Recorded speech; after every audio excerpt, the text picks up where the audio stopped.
사도행전 1장 14절에 여자들과 예수의 모친 마리아와 예수의 아우들로 더불어 마음을 같이하여 전혀 기도에 힘쓰니라.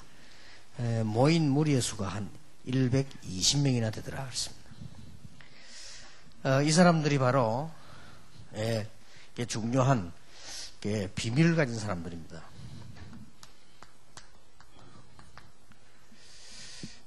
하나님 속에 있는 비밀이 그들 속에 있었고 또 다른 예비단 사람 속으로 전달되는 거죠. 이게 우리의 모든 것을 좌우하는 전도입니다.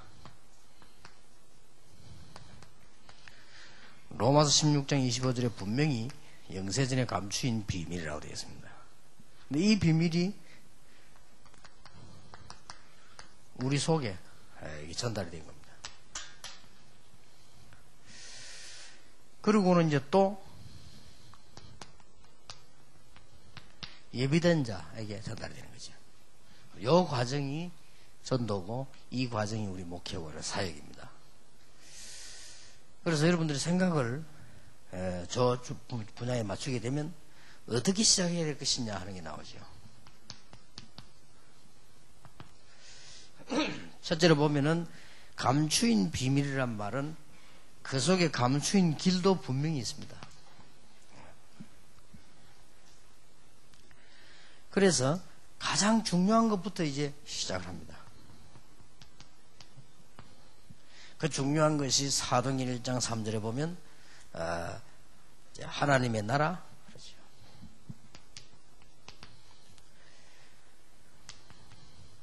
같은 연결되지요. 성령 충만 바로 그 날이 왔습니다. 오순절 날이 이미 이름에 거의 맥락은 같은 말입니다. 마태복음 12장에도 보면 성령이 임하면 하나님 나라 임하였느니라 그랬고요. 사도행전 1장 3절에도 40일 동안 말씀하셨는데 8절에 성령 충만 그 날이 바로 오순절날 이루어진 겁니다. 이렇게 시작이 되겠습니다. 그래도 우리의 시작은 저 속에 시작되는데 이 속에서 반드시 이렇게만 나가면 반드시 이게 만나지게 됩니다. 숨겨진 제자. 사도행전 1장 12절 15절에 보니까 다 도망가고 없을 줄만 알았는데 사도들만 연합 명람할 줄 알았는데 120명이라는 꽤 많은 숫자입니다. 이런 숫자들이 다 모여졌어요. 그럼 이 사람들은 물어볼 필요도 없는 거예요. 이 사람들에 대해서는 뭐 스파이 아닌 이상 확인해 볼 필요도 없는 거죠. 이런 중요한 숨긴 자들이 모이기 시작했고 사도행전 2장 9절 10절 11절을 보니까 이렇게 큰 문이 열렸습니다. 우리가 이 중요한 것만 잘 보고 나가면요. 우리 힘으로 할 수 없기 때문에 하나님의 나라 같은 말입니다. 성령의 역사. 그 시간표가 우리 앞에 남아있는 겁니다. 오순절 날이 이미 이름에 임이란 말은 하나님이 완전히 준비됐다가 나타난 걸 말하는 거죠. 드디어 우리 있을 때도 많이 준비된 거죠. 그래서 이미 이름에 그랬습니다. 그랬더니 숨겨진 제자들이 막 일어나기 시작했습니다. 2장 41절을 보니까 3천 제자입니다. 4장 4절을 보니까 남자만 4천 명이었습니다. 대교회 됐죠. 이런 역사들이 계속 일어나기 시작한 것입니다. 아주 우리는 이 부분을 중요시해야 됩니다. 도저히 우리 힘으로 할 수 없으나 숨겨진 비밀이기 때문에 하나님의 나라. 여기서 여러분들이 시작하는데 아주 주의해야 될 부분이죠. 우리는 작은 교회당만 쳐다봅니다. 작은 교회당만 쳐다보지 말고 큰 현장을 봐야 돼요. 우리 교회는 12평이었지만 영도는 큽니다.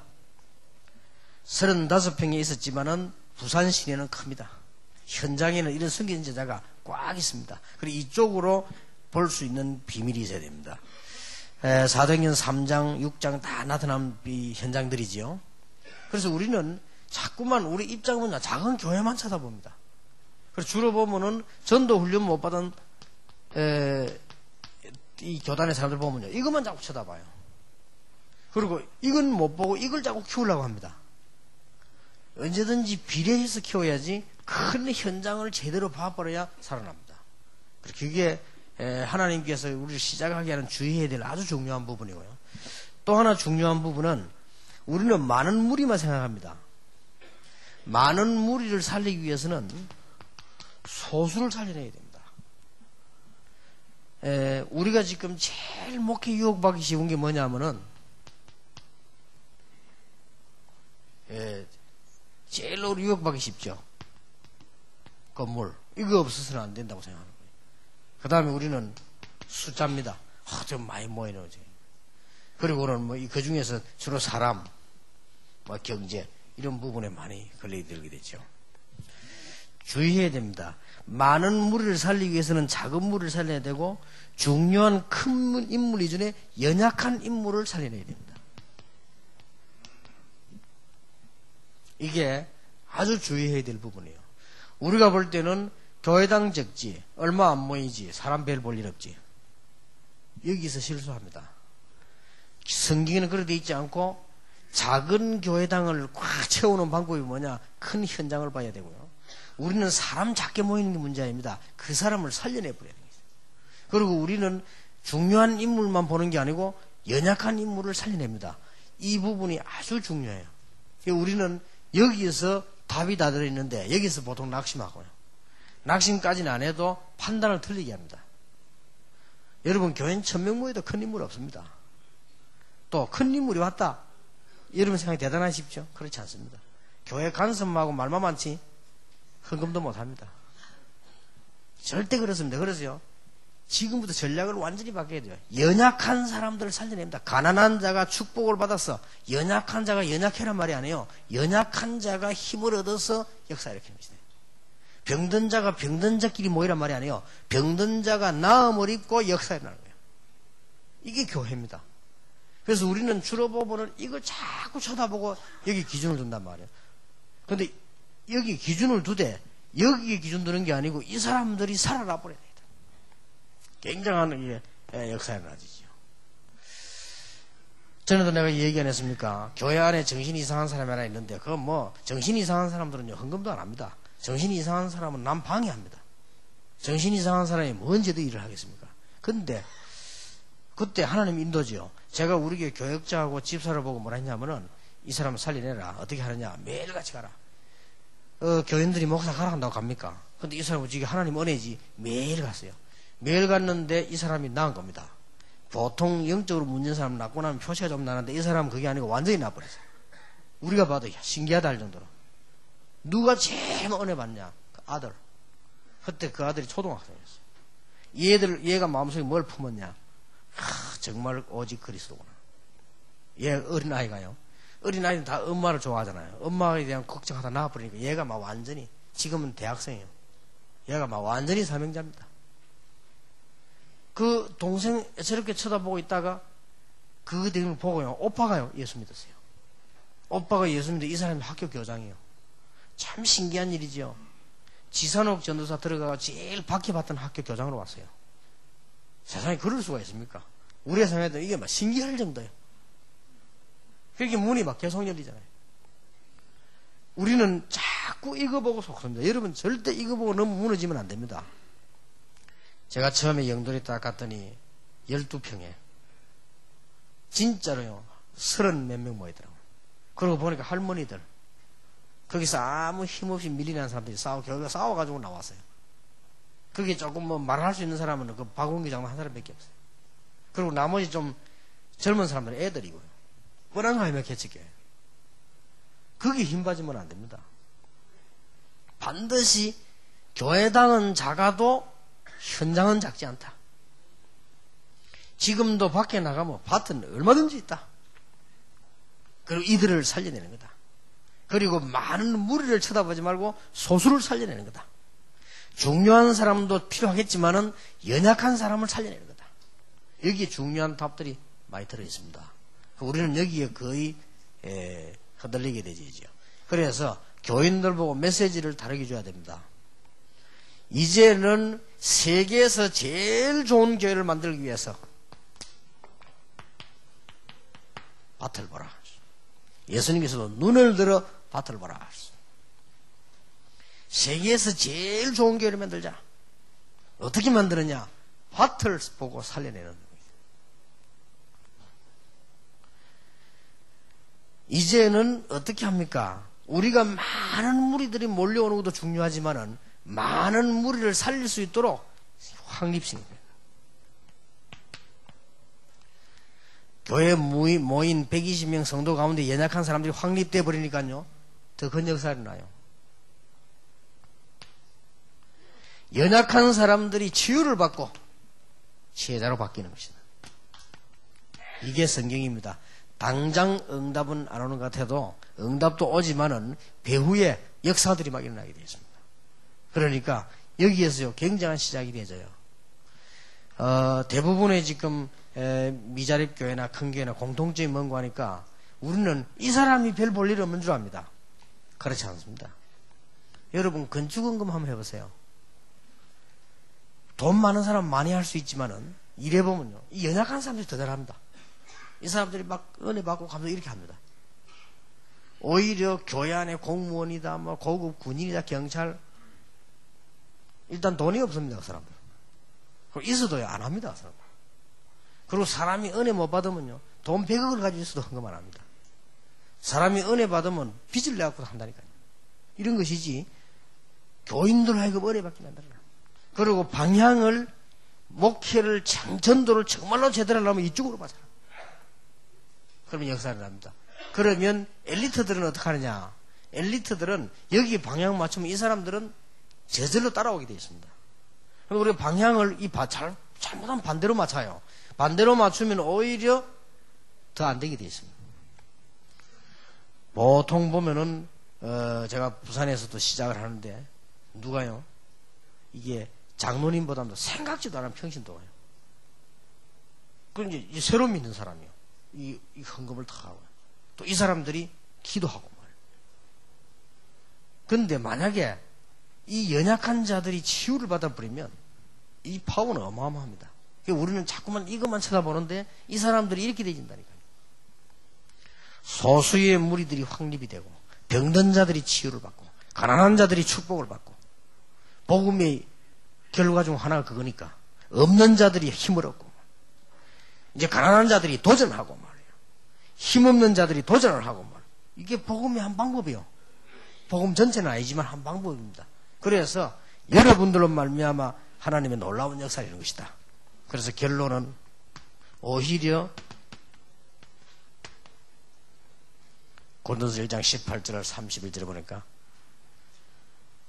이 연약한 자를 통해서 하나님은 오히려 없는 것들을 부려서 하나님이 있는 것들을 더 부끄럽게 만드는 하나님의 역사. 그래서 31절에 보니까 이 능력이 우리에게 있는 것이 아니고 하나님께 있음을 말하게 합시다.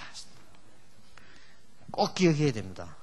말이 쉽지 이거 보면 사람이 생각이 그렇다니까요. 이상하게 생각을 잘못하면 저도요, 좀 괜찮은 사람이 왔다면 메시지도 신경 쓰이더라고요. 옛날에 보네. 교인 몇 안 되면요, 뭐 괜찮은 사람 오면 그 신경 쓰이는 메시지가 그 은혜 주고 싶고 그건 나쁜 건 아닌데 신경 써요. 그리고 이상하게 사람이 말해요. 별 볼 일 없는 사람이 자꾸 신방 오라 하면 귀찮아요. 그래 되더라니까 사람이. 별 볼 일도 없는데 바쁜데 막 그냥 하지 뭐 자꾸 목사라 오라 가라 말이야. 뭐 이런 생각이 들다가 전도하러 가야 되는데 말이지 막. 이런 생각이 말은 안 했지, 내가 안 했지만 내 속으로 그게 막 우글우글 올라오더라고요. 그런데 어느 날 제가 하나님의 은혜요. 그래, 성경에는 그렇게 있지 않다.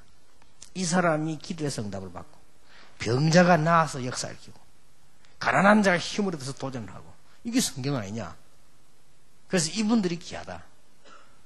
그러니까 어떻게 깨달아지느냐. 만약에 우리 교회 모인 38명이 전부 국회의원이다. 잘 된다는 보장도 없다. 38명이 전부 공무원이다. 잘 된다는 보장도 없다. 여러분, 우리 다락방에는 안 그렇습니다만은 여러분들 그 일반 교회에서요, 기자들 헌금하는 거 봤습니까? 주고도 안 합니다. 절대 안 합니다. 그 사람 뭐 얻음을 생각을 한대요. 우리 다락방은 안 그래요. 경찰들, 고급 경찰들 헌금하는 거 봤습니까? 절대 안 합니다. 내가 그 부자 동네에 우리 박정희 대통령과 바로 선통하는 경찰이잖아요. 부산 전체 계급 상관없이 대통령 밑에 해주는 경찰이 있었거든요. 그 사람이 부산중앙기 장로였다고요. 그러니까 모든 데모하는 사람 다 고발 잡아놓고 하는 사람. 지시 다 하고 결정할 이 사람인데 얼마나 막강합니까? 그 사람이 은퇴했을 때 우리 신방 갔거든요. 난 놀랐습니다. 은퇴했는데 이분이 막 당장 은퇴를 딱 하니까 이 전두환 대통령 들어서 은퇴했거든요. 은퇴했는데 보니까 뭐 머리를 물 안 들으니까 머리가 허해요, 이 사람. 아이고, 장로님, 뭐 머리 물 안 들으니까 뭐 너무 나이 많은 사람 같아요. 아이고, 이제 뭐 은퇴했는데 가 시간에. 근데요, 나 깜짝 놀랐어요. 뭐 그때 당시에 90몇 평요 아파트. 나는 그때 뭐 18평 때 가보니까 막 운동장 같더라고요. 그게 딱 사고 있는 거예요. 그럼, 이야, 경찰서장이 지냈는데 말이 이렇게 막 하는가 싶더라고, 막 사고. 말은 안 했지만은. 근데요, 죽어도 헌금 안 해요. 그래서 장원 간대. 갈 때까지 안 해요. 누가 헌금합니까? 앞에 그 말이죠. 그 제가 시장 안에 들어가서 막 그 콩나물 팔고 하는데 이 사람들이 헌금도 많이 한다니까요. 근데 나중에 축복은 뭐 하나님 손에 달려있지만요. 뭐 이게 우리가 이렇게 잘못 생각합니다. 뭐 연약한 사람들, 뭐 작은 교회, 뭐 그렇지 않습니다. 이걸 살려내라. 여기에 여러분 딱 표대를 잡아야 됩니다. 이제는 큰 무리가 되냐 밖에 있다. 그래서 뭐 해야 되냐? 이 소수들을 살려내야 된다. 가난한 사람, 저 사람들이 축복받을 수 있다. 그리고 연약한 저들이 은혜 받으면 뒤집어지는 것이다.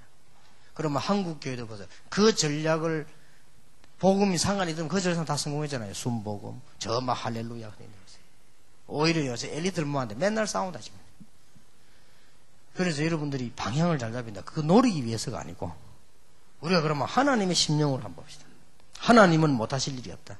연약한 자를 축복해서 치유해서 강한 자로 만들고 하나님께서는 없는 것들을 불러서 축복해서 있는 사람으로 만들고 소수의 무리를 불러서 큰 무리를 살려내고 이게 하나님의 계획이요. 그래서 여러분들이 조금도 의심하거나 낙심하거나 하지 말고 적을 중요해요. 여러분 당장 돌아가시고 여러분 교회에 별 볼 일 없는 사람 그 뒤가 있다는 걸 알아야 돼요. 그 사람 뒤에 놀라운 역사가 일어나게 될 것입니다. 전도운동이 크게 일어나는 축복을 누리게 되기를 예수 이름으로 축원합니다. 하나님께 감사를 드립니다. 주의 종들에게 영안을 여사 연약한 자 뒤에 모든 축복이 있음을 알게 하시며 소수의 무리 뒤에 큰 무리의 제자가 있음을 알게 해주옵시며 교회당 밖에 더 큰 교회가 있음을 알게 해주옵시며 그래서 그 축복에 비례해서 교회 축복도 받으며 교회당도 세우며 놀라운 하나님의 축복을 증거하는 전도하는 성전들, 전도하는 조직들 만들어 나가게 해 주옵소서. 예수 그리스도 이름으로 기도하옵나이다. 아멘.